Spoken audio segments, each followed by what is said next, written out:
सीता जी ने कहा माँ मुझे भी आज्ञा दीजिए। कौशल्या बोली तुम्हें कौन सी आज्ञा दे दूं? बोले माँ पति जहां है वही पत्नी का स्वर्ग है, मुझे अपने पति के साथ रहना है। माँ मैं अयोध्या में क्या करूंगी अपने पति के सिवा?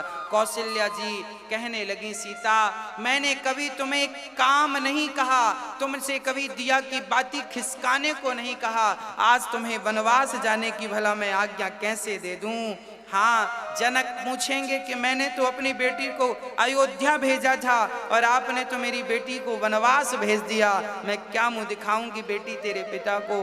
बेटी तुम वनवास मत जाओ, 14 वर्ष बाद जब आएंगे आपके पिता तब आप मिल लेना। सीता जी बोली क्या परछाई कभी शरीर से अलग हो सकती है? माँ मैं तो परछाई हूँ और पत्नी तो वही है जो अपने पति की सेवा करे, पति जहाँ रहे पत्नी वहाँ रहे। इसका सीधा तात्पर्य यह है कि पति की खुशी में नारी को अपनी खुशी समझना चाहिए। पति गरीब है तो उसी गरीबी में जीवन सूर्य पद पूजा। राम कह रहे हैं सीता सबसे बड़ा धर्म है सास ससुर की सेवा करना। तब सीता माँ ने कहा आप सच कह रहे हैं सास ससुर की सेवा करना, पर सास ससुर के पास पति हो तब तो सेवा करना ठीक है कि पति की सेवा भी कर ले सास ससुर की, पर पति जंगल में है और यहाँ मैं अकेली रहूं तो मुझे पाप लगेगा। इसलिए भगवान सीता माँ को जब राम ने कहा नाना तुम यहीं रहो तो सीता बोली ठीक है यदि मैं यहाँ रुक गई तो जब आप वापस आएंगे ना तो सीता जीवित नहीं मिलेगी। तब सीता ने कहा कि यदि मुझे रोकना चाहते हैं तो जरा आप एक दिन और रुक जाइए, मेरी चिता पे आग लगा दीजिए फिर यहाँ से जाइए, आपके बिना सीता जीवित नहीं रहेगी। जब सीता के ये वचन श्री राम के कानों में पड़े तो राम व्याकुल हो गए, ठीक है कुछ कह ना सके। कैकेयी कौशल्या माँ भी निःशब्द हो गई। जब कहा सीता माँ ने कि प्राण निकल जाएंगे आपके बिना, अब तो दौड़े दौड़े लक्ष्मण जी आए। सुमंत्र ने पूरे नगर में कह दिया कि कुछ अनर्थ हो गया। जब लक्ष्मण जी को खबर लगी, लक्ष्मण जी दौड़े दौड़े दौड़े दौड़े अपनी माँ के पास गए और माँ अच्छा लक्ष्मण जी को डर लग रहा था। डर किस बात का? अपनी माँ सुमित्रा के पास जाने में डर लग रहा था, कहीं मैं माँ के पास गया और माँ ने ये कह दिया कि नाना तुम मत जाना वनवास, कहीं माँ ने ये कह दिया तो। तब लक्ष्मण जी डरते डरते अपनी माँ के पास गए। माँ से कहा माँ जानती हो आज हमें भैया की सेवा करने जाना है। कहाँ? बोले भैया वनवास जा रहे हैं, हमें भी जाना है। जानते हो सुमित्रा माँ ने क्या कहा? सुमित्रा ने कहा लक्ष्मण जब तुम्हारे भाई वनवास जा रहे हैं, जब राम वनवास जा रहे हैं तो तुम यहाँ क्या कर रहे हो? तुम यहाँ क्या कर रहे हो? तब वहां पर सुमित्रा माँ ने कहा तात तुम्हारी मातु वैदेही। हे तात हे लक्ष्मण आज से तुम्हारी माँ माता सीता है और तुम्हारे पिता राम। तुम्हारी माँ सीता तुम्हारे पिता राम, मेरा तुमसे कोई रिश्ता नहीं। लक्ष्मण जी दौड़कर राम के चरणों में लिपट गए माँ से मिलने के बाद, और राम लक्ष्मण सीता तैयार हो गए। राम लक्ष्मण सीता कहा जाता है कि जब तैयार हो गए तब आखिरी बार तीनों पिता को प्रणाम करने गए। दशरथ जी वहीं बैठे थे। राम लक्ष्मण सीता जब प्रणाम करने गए तो कैकेयी ने कहा राम अपने ये कपड़े तो उतार दो, सीता क्या तुम ये पहनकर जाओगी वनवास? कैकेयी ने राम के वो राजसी वस्त्र उतरवा लिए और जानती हो पहनने को क्या दिया? एक भगवा वस्त्र सिंपल। राम ने तो वो वस्त्र पहन लिया, लक्ष्मण ने तो वस्त्र पहन लिया, पर सीता माता से वो वस्त्र पहनने आते नहीं थे क्योंकि सीता ने कभी ऐसे वस्त्र पहने नहीं थे।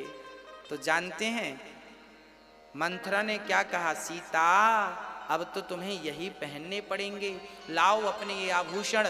और आभूषण सीता जी की उतारने लग गई मंथरा, उतार उतार के रखती गई। और जब साड़ी पकड़ा दी, भगवा साड़ी पकड़ा दी सीता को, लो पहन लो, सीता से वो साड़ी पहनते नहीं आई। तब जानते हैं सीता को साड़ी किसने पहनाई? मेरे राम ने साड़ी पहनाई। राम ने सीता से कहा इसे इस तरफ डालो, इसे इस तरफ घुमाओ, इसे ऐसे पहनो। आज राम ने सीता को साड़ी पहनना बताया कि ये वाला वस्त्र ऐसे पहना जाता, क्योंकि वो सदा राजसी वस्त्र पहनती थी, पहनावा अलग था। पहली बार ये सिंपल वस्त्र ऐसे पहने। आज सीता माँ को राम ने, यहाँ पर ये बात सामने आती है कि सदा ही पुरुष को अपनी नारी का सम्मान करना चाहिए। हाँ, कोई चीज ना बने तो ताने ना मारो कि ये नहीं बनता, ना बने तो उसे सिखा दो।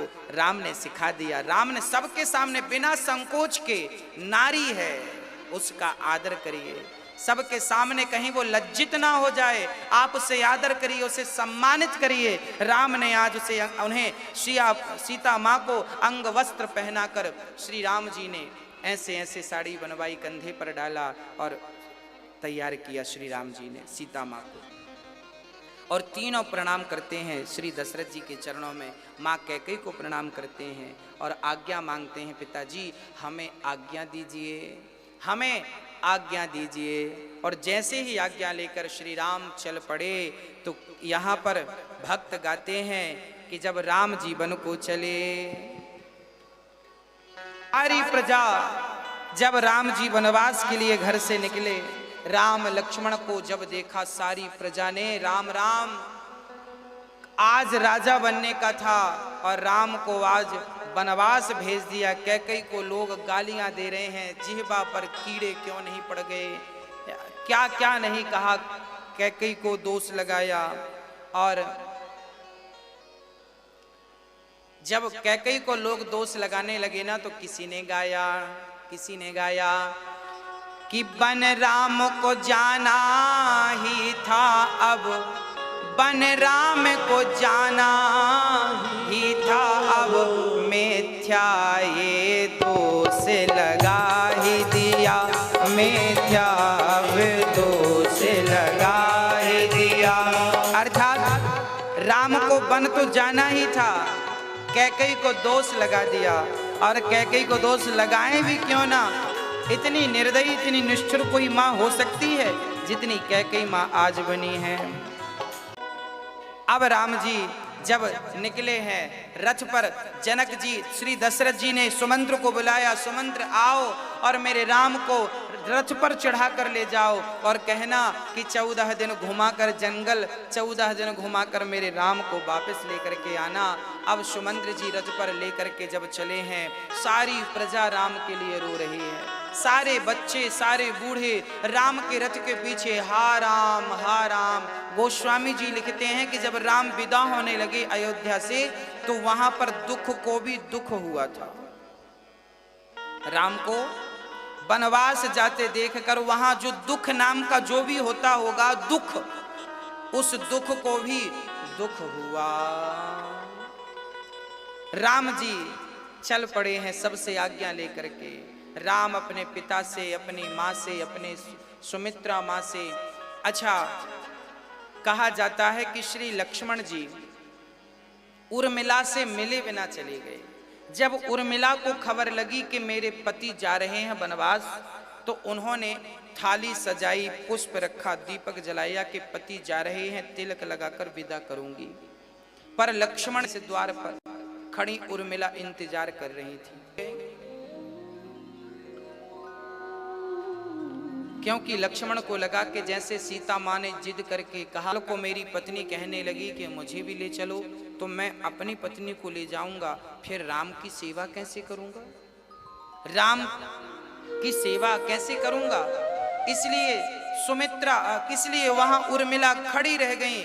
और कहा जाता है कि 14 वर्ष तक जब तक लक्ष्मण लौट कर नहीं आए, उर्मिला उसी जगह पर इंतजार करती लक्ष्मण जी का खड़ी रह गई। इतना बड़ा त्याग, राम के वनवास जाने में त्याग किन किन ने किया है मैं आगे आपको अवगत कराऊंगा। अब राम जी चल पड़े और कहां पहुंचे हैं,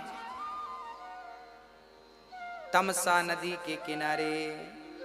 जब राम जी आगे चले सारी प्रजा पीछा छोड़ने को तैयार नहीं थी। सारी प्रजा राम राम कहती हुई, जब कोई रुकने को तैयार नहीं, तब राम जी रात तमसा नदी के तट पर विराम करते हैं। और सारी प्रजा थकी थी, सारी प्रजा थकी थी। सारे लोग वहां, राम ने कहा आज यहीं विश्राम करते हैं। सारे लोग सो गए। यदि कोई नहीं सोया तो 4 लोग नहीं सोए। स्वयं राम, माता सीता, लक्ष्मण जी, सुमंत्र जी, 4 लोग नहीं सोए, बाकी सारे सो गए रात्रि के 1 बजे। जब रात को 1 बजे राम ने देखा कि सारे लोग सो रहे हैं, राम उठे और सुमंत्र देखा कि कौन कौन जग रहा है। सुमंत्र जी से कहा घोड़ा तैयार करें। रथ पर घोड़े लगाए, राम जी बैठे, कहा चलो। लक्ष्मण जी ने कहा प्रभु ये सारे नगरवासी आपके लिए यहाँ तक आए हैं, सो रहे हैं। राम जी बोले ये आगे जाएंगे तो इन्हें बड़ा कष्ट होगा, वनवास हमें मिला है, ये क्यों कष्ट उठावें। तो राम ने कहा ऐसा रथ चलाइए सुमंत्र जी के रथ में निशान उसके पहिए के ना बने। सोचे ऐसे कुशल सारथी थे कि रथ चलता था और जहां से निकल जाता था रथ के निशान, पहिए के निशान नहीं, ऐसी चतुराई से रथ चलाते थे। ऐसे ऐसे सारथी थे कि निशान भी नहीं बनते थे मिट्टी में। आगे श्री राम जी, लक्ष्मण जी, सीता जी रथ पर बैठी और चलते चलते सारी प्रजा को छोड़कर अब लक्ष्मण जी ने संकल्प लिया मन में, वाह राघव का हो, किसी भी कोई जात पात नहीं थी। पहले तो शिक्षा थी, बस सबके लिए समान शिक्षा थी। आज हमारे भारत में ये आरोप लगाए जाते हैं कि शिक्षाएं पहले केवल ब्राह्मणों को पढ़ाई गई, क्षत्रियों को पढ़ाई गई, शूद्रों को नहीं पढ़ाई गई। ऐसा नहीं है।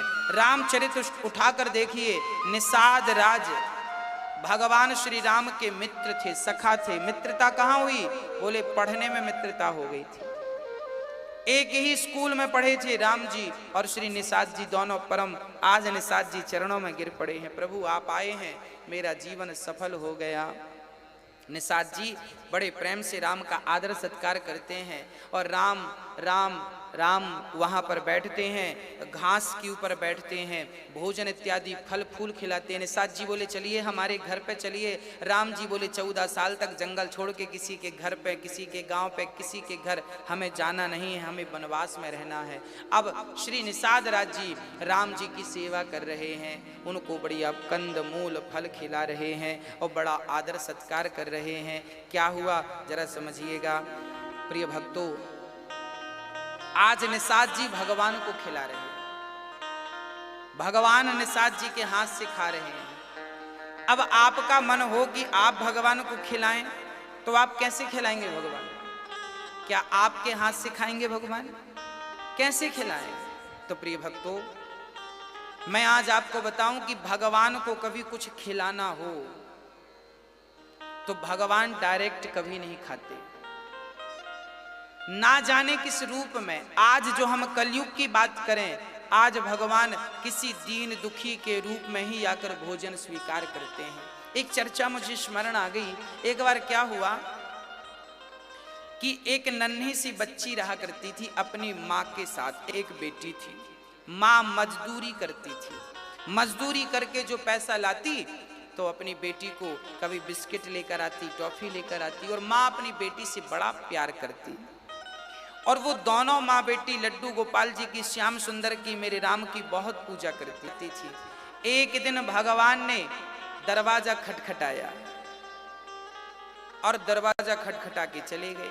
वो बच्ची दौड़कर बाहर निकली तो उसने देखा एक चिट्ठी बाहर रखी है। बेटी ने खोलकर देखा तो चिट्ठी में लिखा था, बेटी मैं कल तुम्हारे घर आऊंगा। बेटी बड़ी प्रसन्न हुई, माँ देखो भगवान आएंगे, और लिखा था मैं भगवान हूं, अर्थात वो चिट्ठी भगवान की थी, मैं भगवान हूं, तुम्हारे घर कल आऊंगा। माँ ने कहा बेटा जरूर किसी ने मजाक किया होगा, भगवान थोड़ी ऐसे आते हैं किसी के घर, हम तो गरीब हैं, हम तो पूजा भी नहीं करते, अच्छे से जानते भी नहीं है, हमारे घर कैसे आएंगे भगवान। उस बेटी को विश्वास था कि कहा है तो आएंगे जरूर। उस बच्ची ने कहा माँ चलो भगवान आएंगे कल, उनके लिए कुछ शॉपिंग कर लें, खरीद लें। घर पे न चटाई बिछाने को है, न कंबल ओढ़ने को है, मौसम ठंडा था, सर्दी का था। बेटी माँ के साथ बाजार चली गई, बाजार से बढ़िया आधा किलो बढ़िया मिठाई खरीदी भगवान के लिए, एक कंबल खरीद लिया ओढ़ने के लिए। अच्छा, उनके पास बचत के 300 रुपए थे, केवल टोटल 300 रुपए थे। 300 में आधा किलो मिठाई, एक छोटा सा कंबल, एक चटाई और एक छाता। पानी गिरने लगा तो छाता ले लिया, बाकी 50 रुपए बच गए। अब वो अपने घर की तरफ आ रहे थे, वो बेटी आ रही थी, तभी उसने देखा कि रास्ते में एक स्त्री खड़ी है जो पानी में भीग रही है। उसकी गोद में नन्हा सा बालक भी है और पास में एक पुरुष खड़ा है। पति पत्नी और नन्हा सा बच्चा पानी में भीग रहा था। ये छोटी सी लड़की अपनी माँ से कहती है, माँ घर जाओ जल्दी से, सामने घर था। माँ तो घर में चली गई। ये बेटी सारा सामान लेकर, छाता लेकर पहुंच गई। उस बेटी को लगा जरा इनसे पूछें तो सही कि ये बारिश में क्यों भीग रहे हैं। तो बेटी को दया आई, पूछा, बहन जी आप क्यों भीग रही हैं? तब उस स्त्री ने कहा, बेटी हमारा ये छोटा सा बालक बीमार पड़ गया है, डॉक्टर के पास जाना है, परंतु हमारे पास इसकी दवाई के कोई पैसे नहीं, छाता भी नहीं है, हम इतने गरीब हैं। तब इस लड़की ने सोचा कि मेरे हाथ में मिठाई है, इस मिठाई की इन्हें जरूरत है, मेरे हाथ में छाता है, इस छाते की इन्हें जरूरत है, और मेरे पॉकेट में 50 रुपए बचे हैं, उस 50 रुपए की इन्हें जरूरत है। पर उसे लगा कि मैंने ये सब इन्हें दे दिया तो कल मेरे घर भगवान आएंगे तो मैं उन्हें क्या खिलाऊंगी। हाँ, तब उस लड़की ने सोचा कि भगवान कल आएंगे तो मैं उन्हें मना लूंगी, पर यदि इसके बच्चे के प्राण निकल गए सर्दी में और दवाई के बिना तो क्या वो भगवान मुझे माफ करेगा? नहीं। तब इस लड़की ने वो कंबल बच्चे को उड़ा दिया, छाता उन्हें दे दिया, मिठाई का डिब्बा भी दे दिया और वो 50 रुपए दे दिए। और जब घर आई तो उसकी माँ ने कहा, बेटा ये कोई चिट्ठी दे करके गया है। वो चिट्ठी जब बेटी ने देखा, माँ दिखाओ, और वो चिट्ठी जब माँ ने दी और बेटी ने पढ़ी तो जानते हैं उस चिट्ठी में क्या लिखा था? उस चिट्ठी में लिखा था, बेटी तुम्हारी मिठाई खा के बहुत आनंद आया और तुम्हारे छाते से भी बहुत सुकून मिला और तुम्हारे कंबल से बहुत शांति मिली, तुम्हारी सारी सेवाएं हम तक पहुंच गईं और तुम्हें भगवान खूब लंबी उम्र देवे, तुम खूब जियो, तुम बहुत धनवान बनोगी। अब वो लड़की की आंखों में आंसू आए, बाहर निकलकर देखा तो ना वहां कोई स्त्री थी ना कोई पुरुष थे, भगवान ही खड़े थे उस रूप में उस लड़की की सेवा लेने के लिए। जब हम नर की सेवा करते हैं तो नारायण की सेवा अपने आप हो जाती है। जब हम अपने राम को घास के बिछौनों पर सोता देखना, निषाद राज बहुत रोए, निषाद राज जी रोने लग गए, मेरे राम इतने सुकुमार हैं। राम कहा जाता है सीता इतनी कोमल हैं कि जब वो अयोध्या आई ना तो कौशल्या माँ ने कमल के पंख, कमल के पुष्प की पंखुड़ी और पराग बिछा रखा था सीता के स्वागत में। तभी सीता जब आई तो उनके पांव में एक पंखुड़ी चुभ गई। सीता जी के मुंह से आवाज निकली। कौशल्या बोली, बेटी क्या हुआ? तब सीता ने कहा, माँ कुछ नहीं, पांव में पंखुड़ी चुभ गई। पांव में पंखुड़ी कौन सी? बोले गुलाब की पंखुड़ी चुभ गई। जिन सीता माँ के पांव में गुलाब की पंखुड़ी भी चुभ जाती थी, आज उन सीता मैया को भी जंगल में आना पड़ा और बिस्तर घास का मिल रहा है। पता नहीं समय कौन सा आ जाए, किसका आ जाए, कब आ जाए। इसलिए हमें कभी समय का दुरुपयोग नहीं करना चाहिए। कहते हैं पुरुष बली नहीं होत है, समय होत बलवान। भीलन गोपी लूट लई, वही अर्जुन वही वाण। समय समय पर होता है, समय समय की बात। राम जन्म का दिन बड़ा और कृष्ण जन्म की रात। हाँ, इसलिए कहते हैं कि आप अपने आप को हर समय के अनुकूल बना लीजिएगा। यहाँ पर हम आपको छोटी सी ये शिक्षा जरूर आपको देना चाहेंगे कि आप अपनी बेटी को सारा काम करना सिखा दीजिए। आपकी बेटी कल को पराए घर जाएगी, जरूरी छोड़ी है भाई। माँ बाप तो चाहते हैं कि मैं अच्छे घर पे विवाह करूंगा। तो जनक जी ने भी कौन से बुरे घर में विवाह किया? जनक जी ने सीता का विवाह तो राम से किया। राम तो अच्छे थे और अयोध्या में कमी नहीं थी, पर समय फिर भी बन पड़ा और जंगल जाना पड़ा। तो जीवन में कब दुख के पहाड़ टूट आवे, इसके लिए हमें हर हाल में जीने की आदत डाल लेनी चाहिए। अपनी बेटियों को आप तपाइए, अपने बच्चों को। कई माँ बाप अपने बच्चों को बचपन में बहुत लाड़ करते हैं, बहुत प्यार करते हैं। लाड़ प्यार करना बुरा नहीं है, पर तपाइए। अब तपाइए, बच्चे बड़े हो गए हैं, 10 साल की बेटी हो गई है, 10 साल का बेटा हो गया, अब उम्र हो रही है, जवानी आ रही है, इन्हें तपाइए। कैसे तपेंगे?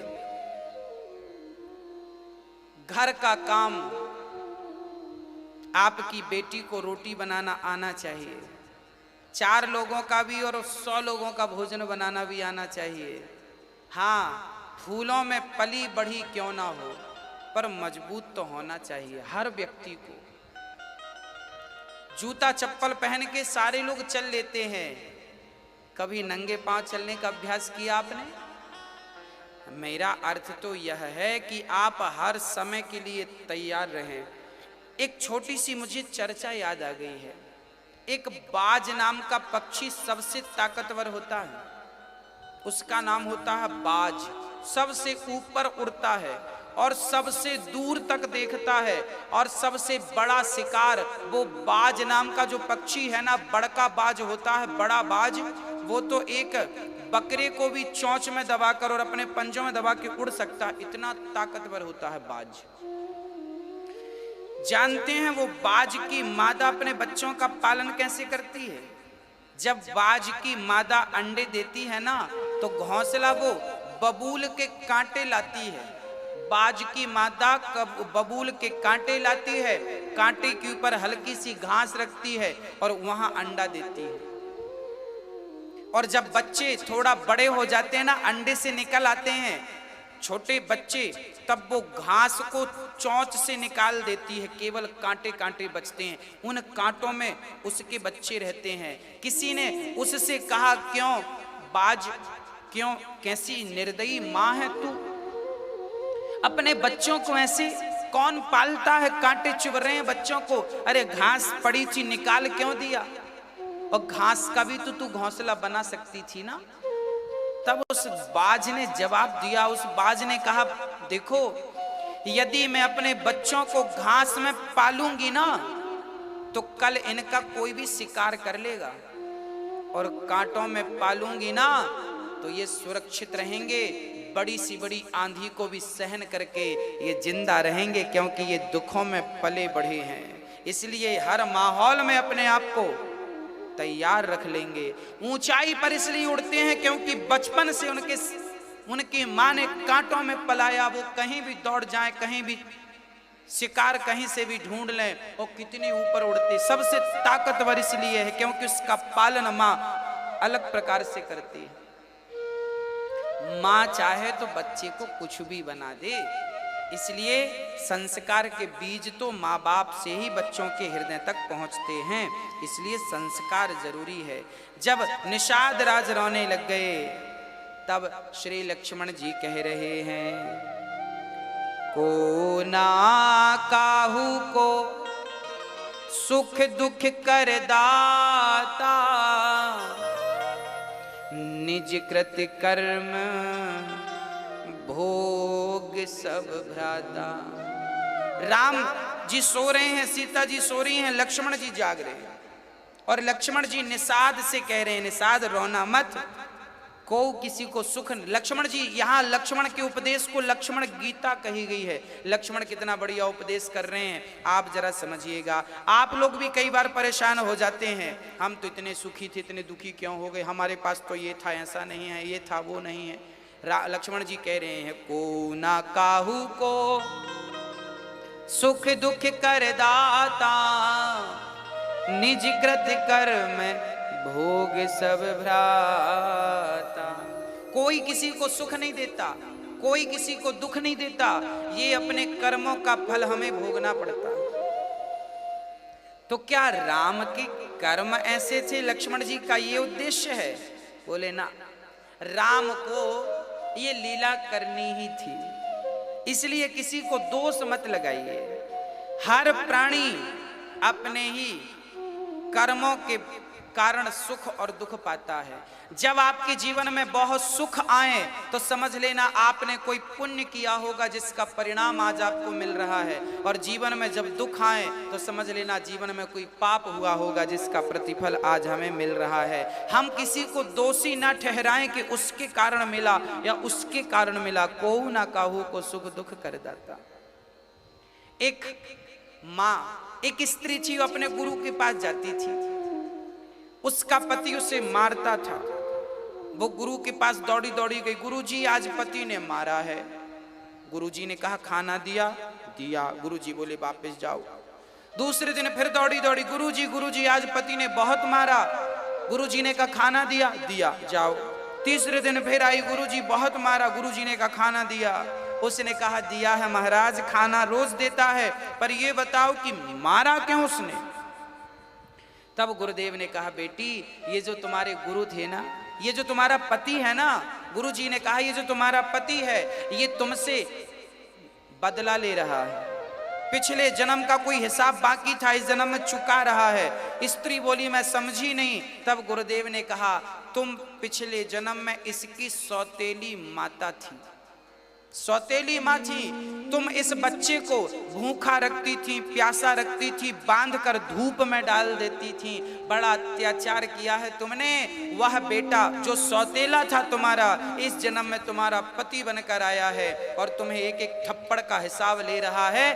तुमने तो उसे भूखा रखा था, कम से कम वो तुम्हें पेट भर के खाना तो देता है। धन्यवाद दोस्त का। जब तक पिछले जन्म का ये हिसाब चुकेगा नहीं तब तक तुम्हें वो मारता रहेगा। ये समझना कि तुम्हारा दंड है। ये जीवन में हर दुख पाप का ही फल है। लक्ष्मण जी कह रहे हैं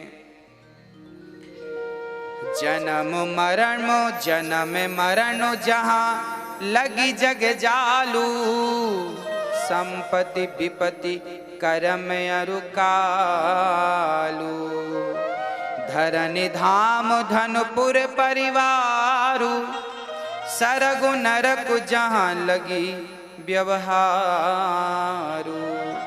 ये संसार में तुम जो देख रहे हो, स्वर्ग है, नरक है, सुख है, दुख है, पति है, पत्नी है, परिवार है, ये सब पिछले जन्म का हिसाब किताब लोग यहाँ चुकाने आते हैं। और जिसका जब चुक जाते हैं, जैसे सपने में हम कई बार राजा बन जाते हैं, सपने में भिखारी बन जाते हैं, तो सपने का बना राजा और सपने का बना भिखारी सत्य थोड़ी है। ऐसे ही ये संसार में आज हम बड़े हैं या हम छोटे हैं, आज हम अमीर हैं या हम गरीब हैं, ना तो हमारी अमीरी ही सत्य है, ना तो हमारी गरीबी ही सत्य है। ना अमीरी किसी के साथ जानी है, ना गरीबी किसी के साथ जानी है। अच्छा बुरा इंसान का किया हुआ कर्म, अच्छा पुण्य, अच्छा पाप उसके संग जाता है। इसलिए कोशिश कर लीजिए जब तक जिंदा हैं, किसी का दिल ना दुखाइए, किसी को सताइए मत, बाकी फिर आगे जो होगा सब देख लेंगे। आप अपने मति गति के अनुसार किसी का बुरा मत कीजिएगा। तब लक्ष्मण जी ने कहा धर्म न दूसर सत्य समाना, आगम निगम पुराण बखाना। लक्ष्मण जी ने कहा निषाद राज जी, होता क्या है, राम जी अपने पिता की माता की आज्ञा का पालन करने आए हैं, और पिता की आज्ञा का, माता की आज्ञा का पालन करना पुत्र का परम कर्तव्य है। और जब आप धर्म के मार्ग पर चलेंगे तो थोड़ा सा कष्ट तो उठाना पड़ेगा। हाँ, थोड़ा सा कष्ट उठाना पड़ेगा, पर उस कष्ट के बाद जो सुख है, जो सुकून है, अरे राम वनवास ना जाते तो राम को मर्यादा पुरुषोत्तम कहकर कौन बुलाता। राम तो तपने के लिए आए हैं वनवास, और तप करके जाएंगे वनवास से आगे। सुबह हुई, राम लक्ष्मण राम सीता उठे हैं, स्नान ध्यान किया है और आगे की यात्रा चालू करते हैं। आगे कहाँ जाना है? आगे नदी पार करना है। केवट वहां पर था। अब राम जी सुमंत्र जी से कह रहे हैं, सुमंत्र जी आप एक काम करिए कि आप जाइए, आप रथ ले जाइए वापस जा। अब जैसी सुमंत्र जी रथ वापस ले जाने लगे ना, तो रथ में जो घोड़े लगे थे, उन घोड़ों की हालत गोस्वामी जी लिख रहे हैं। जासु वियोग विकल पशुएं से, प्रजा मातु पितु जी हैं कैसे। बरे बस राम सुमंत्र पठाए, सुर सरि तीर आप तब आए। राम जी ने अब सुमंत्र जी से हाथ जोड़कर कहा, आप जाइए और पिता को समझाइए कि वो रोए ना, मैं वापस आऊंगा। सुमंत्र जी वापस जा रहे हैं, पर घोड़े तैयार नहीं हैं। अरे राम के वियोग में घोड़ों की ये हालत थी कि घोड़े मुड़ने को तैयार नहीं, घोड़ों की आंखों से झरझर आंसू निकल रहे थे। जिनके वियोग में घोड़ों की ये हालत थी, उनके वियोग में उनके माता पिता की क्या हालत रही होगी, ना मैं अपनी वाणी से सुना सकता हूँ। आप महसूस करिए, एक भाव बनाइए कि कितना अपार दुख रहा होगा। हाँ, कितना कष्ट रहा होगा माँ को, पिता को। जब राम वनवास आए, वो घोड़े जो रथ पर जुते थे वो मुड़ने को तैयार नहीं है। राम के लिए बस राम की तरफ निहार रहे, देख रहे हैं, और बार बार हिन हिना कर राम जी को देखते हैं, जबरदस्ती मोड़ रहे हैं उन्हें। तब गंगा के किनारे आए और राम जी ने केवट को आवाज लगाई, मांगे नाव ना केवट आना, कहीं तुम्हारे मरम में जाना। मांगी नाव, क्या कहा राम जी ने? भैया केवट, ओ केवट यहाँ आओ। केवट को राम ने बुलाए, नाव लाओ, मांगी नाव। केवट बोला ना, मैं नहीं आऊंगा। केवट अपनी कुटिया से बात कर रहा, राम जी आवाज लगा रहे, केवट आओ, नाव लाओ। ऊपर से केवट कह रहा दूर से, ना मैं नहीं आने वाला। क्यों नहीं आओगे? मैं आपके मर्म को जान रहा हूं। कौन सा मर्म जान रहा है? राम जी ने पूछा, यहां तो आया केवट। क्या है सरकार, कौन सा मर्म जानते हो तुम? केवट ने कहा, छुअत सिला भई नारी सुहाई,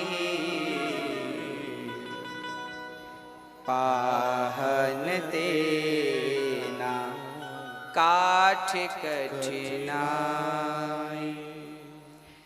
आपके चरणों की रज गिरी थी, और जैसे चरणों को छूता तो शेषनाग भगवान फुसकारते, जोर से फुसकारते तो वो कछुआ भाग जाता, फिर आता पानी के भीतर भीतर, फिर मुंह उठाता और नारायण जी के चरणों को छूता, टच करता, स्पर्श करता। फिर शेषनाग भगवान ने फुसकारा, फिर भागा, फिर आया। अब की बार तो इतना जोर का फुसकारा कि डर के मारे उसके प्राण ही निकल गए। पर मरने के पहले उस कछुए ने भगवान नारायण की तरफ देखकर कहा, प्रभु क्या आपके चरण स्पर्श करने का अवसर नहीं मिलेगा? तब भगवान ने कहा, अगले जन्म में तुम केवट बन के आना और जी भर के मेरे चरणों को धोना। इस जन्म की अभिलाषा तुम्हारे अगले जन्म में पूरी होगी। वही कछुआ इस जन्म में केवट बना है, और केवट आज कहता है कि प्रभु जब तक आपके चरण नहीं धोता तब तक मैं आपको पार नहीं लगाऊंगा, क्योंकि यही प्रतिपालऊं सब परिवारो, नहीं जानऊं कछु और कवा। केवट कहता मैं कोई काम धाम जानता नहीं हूँ और मेरी नाव एक ही है, और नारी बन गई तो फिर पैसे नहीं है कि मैं दूसरी नाव ले आऊं। इसलिए प्रभु आपसे प्रार्थना है कि आपके पद पखारन चाहूं, जो प्रभु पार अवसिगा चाहूं, मोहि पद पदुम पखारन कहूं। पद कमल धोई चढ़ाई नाथ ना, कछु उतराई चाहो। पद कमल धोई चढ़ाई नाथ उतराई चाहो। मोहि राम राउर आन दशरथ, सपत सब साझी कृपाल पारे उतारे हो।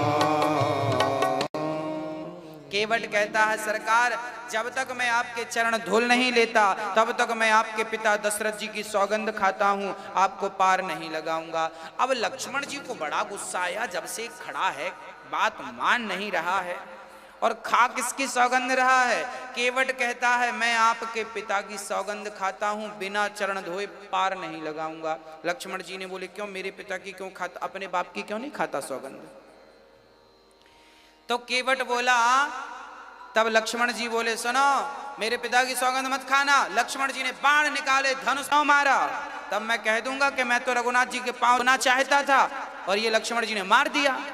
यमराज जी पूछेंगे कहां मरे हो, मैं बोल दूंगा गंगा के किनारे मरा हूं।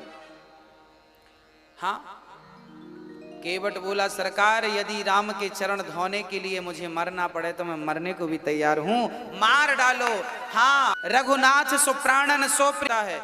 आज राम जी केवट को देख रहे हैं और देखकर सीता और लक्ष्मण को देख रहे हैं। देखो आप दोनों एक एक चरण की सेवा करते हैं। आज राम जी केवट को देख रहे हैं और देखकर सीता और लक्ष्मण को देख रहे हैं। देखो आप दोनों एक एक चरण की सेवा करते हैं, ये तो हमारे दोनों चरण की सेवा चाहता है। तो राम जी हंसने लगे और हंसते हुए राम को केवट ने देखा, प्रणाम किया। तब राम ने कहा केवट राम रजाय सुपावा। जब केवट ने देखा, अब राम ने कहा ठीक है जल्दी से पांव धो लो और पार लगाओ। केवट बोले सरकार फिर रुको, मैं अभी आता हूं। गया और कठौता लेके आया केवट।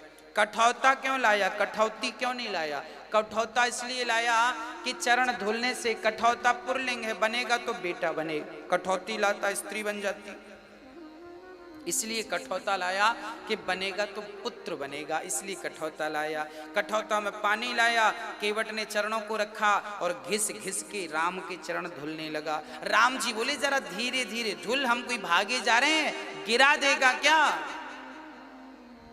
तब केवट ने कहा, क्या कहा,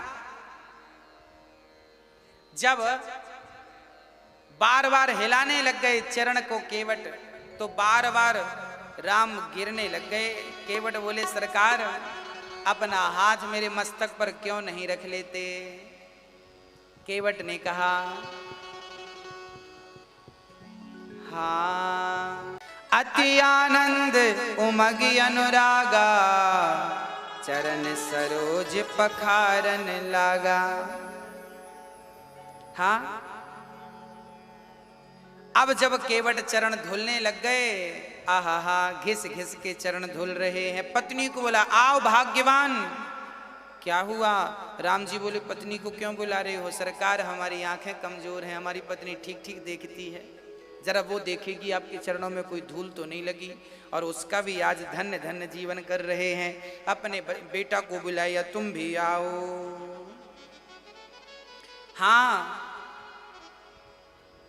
और इस प्रकार केवट जब चरण धुल लिए, राम जी बोले अब तो चरण धुल गए, अब तो पार उतारो। तब केवट बोला पद पखार जल पान कर, प्रभु मैं आपको अभी पार नहीं उतारूंगा, थोड़ा सा इंतजार और करना पड़ेगा। क्या हुआ? केवट बोला जो लाइन पर पहले खड़े हैं पहले उन्हें तो पार लगा दूं, आपको बाद में लगाऊंगा। राम जी बोले यहाँ तो मेरे सिवा कोई नहीं है। केवट बोले मेरे पूर्वज हैं, आपके चरण धूल से, आपके चरणों के चरणोदक से, चरणामृत से पहले मैं अपने पूर्वजों को तृप्त कर दूं, फिर आपको पार लगाऊंगा। पद पखार जल पान कर आप सहित परिवार, पितर पारु कर प्रभहि पुनि मुदित गयऊं ले पार। तात्पर्य यह है कि भगवान के चरणोदक से इतनी शक्ति मिलती है, इतना उस चरणोदक में बल है कि पूर्वजों को वो यूं ही पार कर देगा। अर्थात रोज भगवान को स्नान कराओ और वो जल चरणामृत जो भगवान को स्नान के बाद बचता है वो पूर्वजों के नाम से छिड़क दो, तो उस जल से पूर्वज भी तृप्त हो जाते हैं। कोई पिंडदान ना करे तो भी लोग पार हो जाते हैं उस जल से। हाँ, अब राम को नाव पर बिठाया केवट ने और नाव को डगमग डगमग चल पड़ी नाव। जब नाव चली तो केवट नाव को डगमग डगमग डुलाने लगे। केवट, राम जी बोले भैया केवट जरा धीरे चल, ये नाव क्यों डगमग डुला रहा है?